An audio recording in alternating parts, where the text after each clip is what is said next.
Welcome back dear students once again. And हमने last video में हमने टन के बारे में पढ़ा था, जिसमें हमने वेल जो हमारी थी वेल शार्क, उसके वेट के बारे में बात की थी कि उसका वेट जो है वो that was 16,000 and we converted 16,000 into ton and we cut this zero from like in this direction. So answer was 16 tons, है ना। इस तरह से हमने किया था। So it was the conversion from KG to ton. हमने टन को केजी को टन में कन्वर्ट किया था। अब हम बात करते हैं कि ये हो गया हमारा। अब बात करते हैं how many kilograms do you weigh. तो आपका कितना वेट है वो आप लिख देंगे यहाँ पे। फॉर एग्जांपल हम यहाँ पे 30 लिख लेते हैं, ठीक है। हमने यहाँ पे 30 लिख लिया। तो अब वो पूछ रहा है कि 12 बच्चों का कितना होगा। वो पूछ रहा है कि 12 बच्चों का कितना वेट होगा। तो 12 बच्चों का वेट अगर करना पड़ेगा तो हमें क्या करना पड़ेगा। अगर आपने यहाँ पे 30 लिखा है, अभी मैंने लास्ट वीडियो में बताया था कि अगर आपको एक चीज की वैल्यू देगा और ज्यादा की पूछेगा, यानी कि मोर की पूछेगा, मोर मतलब ज्यादा, तो वो आपको करना है मल्टीप्लाई। जब आपको ज्यादा यानी कि मोर की वैल्यू, ज्यादा की वैल्यू देके एक के बारे में, वन के बारे में पूछेगा, then you have to divide. Always always follow this rule. ये रूल हमेशा याद रखो, अपने माइंड में बैठा लो। तो यहाँ पे वो क्या पूछ रहा है, 12 children like you put together with will way about this. तो वो कह रहा है कि अगर आप जैसे 12 बच्चे और हो जाएं तो उन सबका वेट क्या हो जाएगा। यानी कि आप अकेले को कंपेयर किया 12 बच्चों के साथ, तो आपको क्या करना पड़ेगा, you have to multiply because you are comparing and your weight is equal to the 12 other childrens, 12 children. Okay, तो अब देखिए क्या करना है। अब उसके बाद फिर वो कहता है कि अब how much more does the whale shark weigh than 12 children like you put together. फिर वो कहता है कि अगर व्हेल शार्क के साथ अब जो 30 बच्चे हैं, 12 बच्चे हैं जो, उनका वेट भी आपके साथ आ गया, उनका वेट आपने टोटल निकाल लिया। फिर आपको कंपेयर करना है वे जो हमारी व्हेल शार्क थी उसके वेट से। अब व्हेल शार्क का वेट तो था 16,000 और आपका वेट जो आएगा अभी 30 से मल्टीप्लाई करने के बाद उसको इसमें से माइनस कर देंगे, यानी कि आंसर विल बी 360 आया था यहाँ पे। तो उसमें से सब्ट्रैक्ट करने के बाद जो आंसर आएगा वो वाला यहाँ पे लिखना है, ठीक है। तो अभी देखिए, मैंने डिजिटली बनाया हुआ है, कैसे ये आंसर आएगा। मैं इसको रेज कर रहा हूँ एक बार पूरा। चलिए, इसमें स्टार्टिंग में हमने मान लिया कि आपने जो वेट दिया है वो 30 kg दिया है, ये दिख गए होंगे आपको सभी। तो यहाँ पे आपका वेट मान लिया 30। तो मैंने बोला था कि 30 को मल्टीप्लाई करना है 12 से। सो 12 से मल्टीप्लाई कराएंगे बेटा तो आंसर रहेगा 360, ठीक है। और फिर हमने देखा था कि how much more does the whale shark weigh than 12 children like you put together. Together मतलब होता है एक साथ, एक साथ सबका वेट कर दें 12 के 12 बच्चों का। तो 12 बच्चों का वेट क्या आया था, 360, और व्हेल शार्क का वेट था 16,000 kg।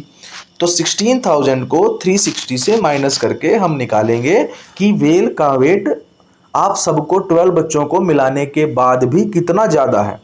तो यहाँ पे लिखेंगे, you will write here 16,000 and then subtract 360 when you divide. Okay, zero minus zero, zero minus 6, it is not possible, so we will carry one from, we will borrow, so it will be 10 minus 6 equal, it is 4, and if we taken from 1 here, हमने एक यहाँ से उधार ले लिया तो यहाँ पे 10 था तो यहाँ बच गया 9। so 9 minus 3 क्या बनेगा, 9 minus 3 equal to 6। और ये जो 1 हमने यहाँ से लिया था, ये बोरो किया था, उधार लिया था, वो यहाँ 6 के पास से आया था। तो 6 के पास से अगर आया था तो 6 में से 1 माइनस करोगे तो कितना बचेगा, 5 बचेगा। तो इस 5 को सेम टू सेम नीचे लिख दोगे और 1 को नीचे लिख दोगे। अब हमने ऐसा क्यों किया, क्योंकि बेटा यहाँ पे कोई नंबर ही नहीं बचा। जब कोई नंबर ही नहीं बचा तो सेम टू सेम लिखते हैं, उसमें कोई भी फेरबदल करने की जरूरत नहीं है। So answer is 15,640 kg। Remember this point, you have to write the kg also. आपको kg भी लिखना है। कहीं ऐसा मत करना कि वहाँ पे टन लिख दो या वहाँ पे ग्राम लिख दो या वहाँ पे मिलीमीटर लिख दो, कुछ भी नहीं। जो चीज़ उसने दी है you have to write the same unit in which the question is asked। Question को जिस यूनिट में पूछा गया है आपको उसी में बताना है, ठीक है। चलिए आगे चलते हैं। The fish tell, to see the difference between whale and fish look carefully at their tails। अगर आपको फिश के बारे में पता करना है तो आपको क्या करना है, आपको उनकी टेल के बारे में देखना है। तो टेल कौन सी होती है, ये होती है, इनकी टेल देखो। Can you see the fish tail stand flat along the body but the tail of the whale almost look like 2 legs। ठीक है। Can you spot the fish in the picture. अब देखो ध्यान से, वो ये कह रहा है कि can you see the fish tell stands flat. Flat है, जिसका बॉडी की तरह क्या है, उसकी फ्लैट है, जो टेल है वो बिल्कुल फ्लैट है। अब but the tail of the whale, whale की जो टेल रहेगी वो लगेगी जैसे 2 legs हैं, 2 पैर हैं जैसे। तो 2 पैर कौन से होते हैं, 2 पैर यहाँ पे देखो, ये जो बड़ी वाली है ये वाली, इसकी जो टेल है वो देखो, जैसे ऐसे लग रहा है कि जैसे 2 पैर खड़े हैं। जैसे यहाँ पे देखेंगे, ये देखो यहाँ पे मैं रेड कलर कर रहा हूँ, यहाँ पे ये जो कॉर्नर है ये ऐसे लग रहे हैं कि जैसे 2 पैरों पे वो खड़ी हो रही है। अगर उसको सीधा करते हैं तो वो 2 पैरों पर खड़ी हो जाएगी। ठीक है। So it is a whale. ठीक है। आगे चलते हैं, स्कूल ऑफ फिश। अब स्कूल ऑफ फिश से क्या मतलब है हमारा, स्कूल ऑफ फिश से हमारा मतलब है ग्रुप। तो स्कूल जो होता है ग्रुप को बोलते हैं, group of fish is called school. Fish like, अब यहाँ पे आगे पढ़ते हैं हम इसको, fish like to swim together in the sea in the big group called schools. बड़े ग्रुप में जो चलती हैं फिश उनको बोलते हैं स्कूल। जैसे हमारा एलिफेंट होता है, so the group of elephant is called herd and the group of the ant is called bees is called colony and the group of the wolf, जो भेड़िए होते हैं उसके ग्रुप का क्या नाम होता है, पैक।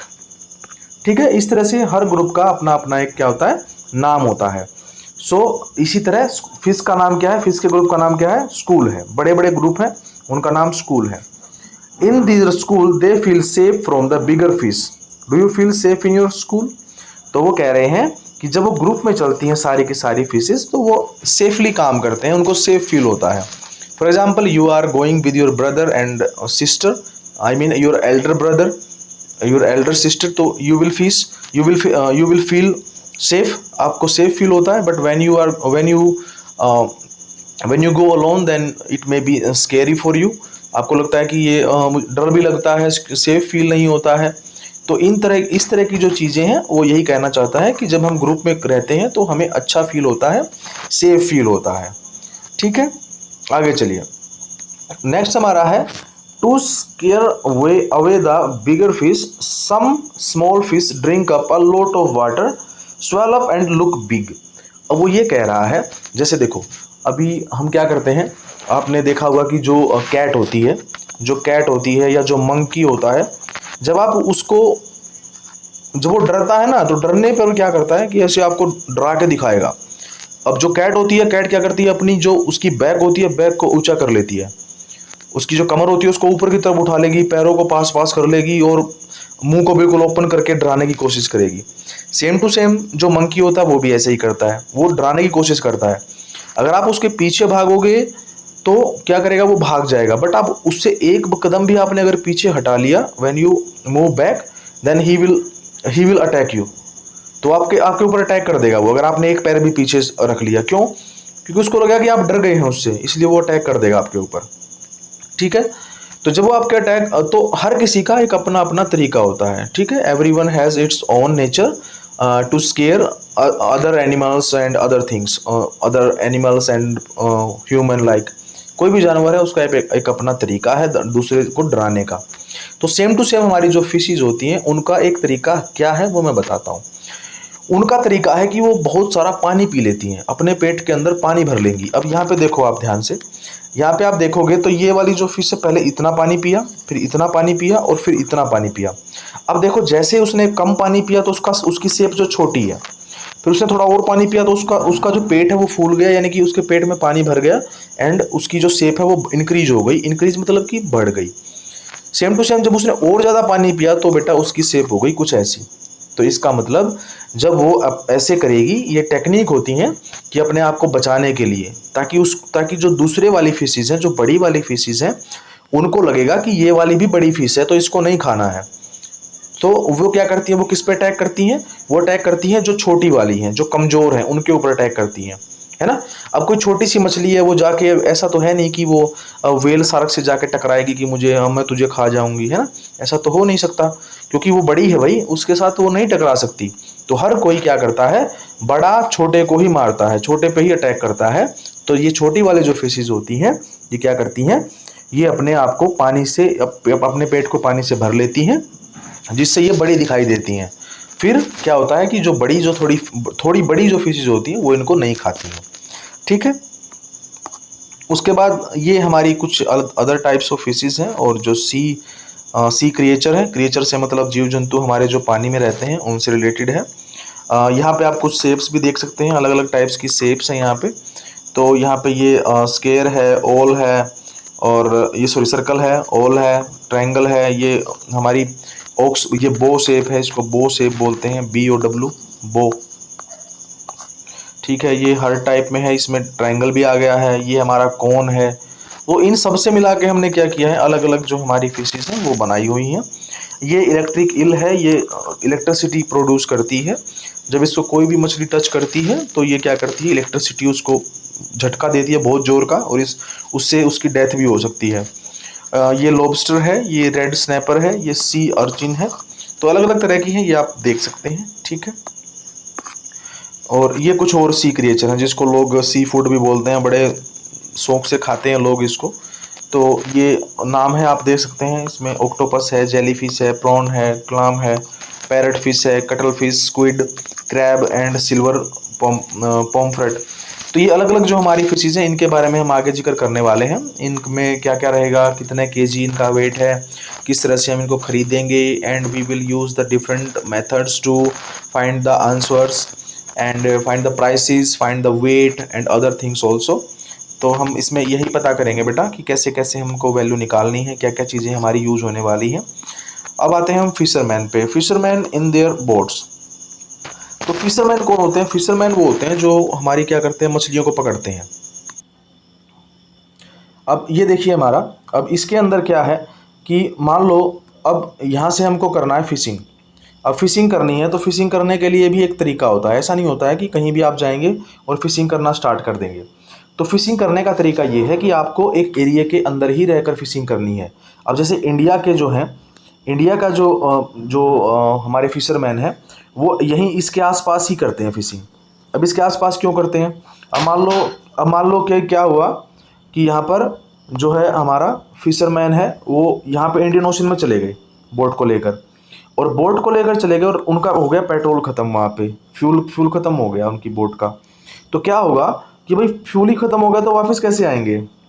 अब वापस नहीं आएंगे तो वो वहीं पे रुक जाएंगे, और वो हो सकता है कि बीच में कोई तूफान आ जाए, ओशन में कोई टोर्नेडो आ जाए, या कोई अलग अलग तरह के जो भी पानी में उठते हैं अपने साइक्लोन आ जाए इस तरह से। तो इससे क्या होगा, तो उससे क्या होगा कि मान लो यहाँ से कोई ऐसे कोई शिप गुजरेगा, क्या पता कितने दिन के बाद गुजरे, तब तक तो बेचारे वहीं पड़े रहेंगे। तो कुछ भी हो सकता है, miss happening anything may be happen, okay. तो अब यहाँ पे दूसरा ये है कि हम दूसरे देश की जो बॉर्डर है उसमें जाके कर सकते हैं क्या फिशिंग, नहीं, हम किसी भी दूसरे देश की बाउंड्री में जाके फिशिंग नहीं कर सकते, क्योंकि उनका एक अपना बॉर्डर है, उनकी एक जगह है। जैसे अगर आपका घर है, आपके घर में आके कोई दूसरा रहने लग जाए, तो क्या आप उसको बर्दाश्त करेंगे, आप उसको घर से बाहर निकालेंगे, वो अपने आप से नहीं जाएगा तो आप पुलिस को बुलाएंगे, है ना। तो इस तरह से मैनी थिंग्स हैपन। तो इसी तरह क्या है कि इंडिया के जो फिशरमैन है वो श्रीलंका में जाके फिशिंग नहीं कर सकते। इंडिया का अपना एक एरिया है, वो इसी में रहकर क्या कर सकते हैं, फिशिंग कर सकते हैं, ठीक है। तो चलिए आगे चलते हैं। How many of you have seen the sea, आप में से कितनों ने क्या देखा है, सी देखा, यानी कि समुद्र को देखा है। तो ये क्वेश्चन है, सिंपली है, यस और नो में लिख देना, यानी हमारे काउंटिंग करके हमारी क्लास के लिए है, कितने बच्चों ने देखा है तो हम काउंट करके लिख सकते हैं। Where did you see it, आपने इसको कहाँ देखा है। वेयर डिड यू सी का मतलब है कि आपने उसको कहाँ देखा है, आप वो जगह का नाम लिख देंगे। Did you see it in a movie और फॉर रियल, रियल में देखा है कि मूवी में देखा है। मूवी में देखा है तो यहाँ पे मूवी लिख देंगे, रियल में देखा है तो रियल लिख देंगे। How deep do you think the sea could be find out, अब वो कहता है कि जो हमारा सी है वो कितना गहरा है, डीप मतलब कि कितना गहरा, उसकी जो डेप्थ है वो कितनी ज़्यादा है, ठीक है, वो बताना है, फाइंड आउट करना है। नॉर्मली आप नॉटिकल माइल्स में मापते हैं। अब जैसे हमारी जो ओशन की जो डिस्टेंस होती है उसको नॉटिकल माइल में मापते हैं। एंड डिस्टेंस हमारी क्या है, डिस्टेंस इज ए लेंथ और विड्थ और हाइट, ये सब चीज़ें मापने के काम आती है। आगे है कि do you know how to swim, आप कैसे, क्या आप तैरना जानते हैं, या येस और नो में आपको आंसर देना है। अच्छा, एक और चीज़, अगर आपको अगर आपको कहीं पे do, did, is, am, sorry A M है ये, am, are, was, were, has, have, had, अगर ये सारे, इनमें से अगर कोई भी अगर आपको स्टार्टिंग में किसी भी सेंटेंस के स्टार्टिंग में मिल जाए, यानी कि जैसे यहाँ पे स्टार्टिंग में मिल गया डू, तो आपको सिर्फ, और लास्ट में मिल जाए क्वेश्चन मार्क, तो आपको बेटा उस क्वेश्चन का आंसर सिर्फ यस और नो में ही देना है, उसमें ज़्यादा आपको कुछ भी नहीं लिखना है, ठीक है। आपको सिर्फ यस और नो में आंसर देना है। Do you know how to swim, बस यस, अगर आप जानते हैं तो यस, नहीं जानते हैं तो नो, बस दैट्स इट, ज़्यादा कुछ नहीं करना है। सेम टू सेम आगे अगला क्वेश्चन है, would you be scare of the high sea waves, क्या आपको, स्केयर का मतलब होता है डरना, अब इसी के तरह का एक अलग मीनिंग, एक अलग वर्ड होता है सेक्रेड। सेक्रेड, सेक्रेड का मतलब होता है रिलीजियस, यानी कि धर्म से रिलेटेड।